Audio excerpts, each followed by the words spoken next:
I think community relates to quality of code in perhaps two ways.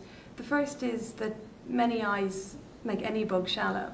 So that the bigger the community in one sense, the more you have lots of people looking at what you're doing, lots of people, even just lots of people using the product and filing bugs, or lots of people submitting small patches.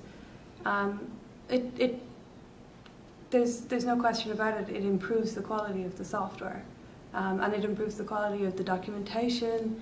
It improves essentially everything that we produce is improved by more contributions.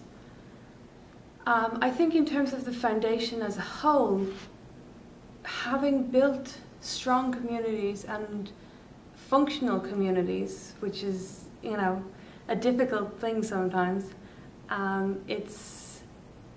it attracts people to come to the ASF who wouldn't necessarily, their code might not necessarily fit in. It's not that, you know, it's an extension of HTTPD or it's an extension of Hadoop or whatever.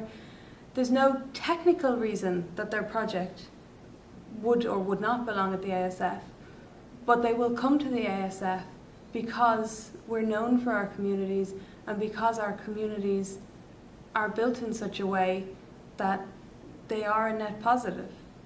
And I think that's a huge win on both sides. It's a relatively unusual contributor who is involved in only one project. Once people get to the stage, certainly the stage of being sort of involved in a project management committee and really invested in their project at the ASF, it almost invariably seems to happen that they also go on to work on other projects. Perhaps they, you know, their project has a dependency on another project and they find a bug and they fix it and get involved that way. Or perhaps they simply, you know, are working with people that they enjoy working with, and they say, you know, somebody says to you, oh, can you come over and have a look at our docs? And what can you say? But yeah, sure.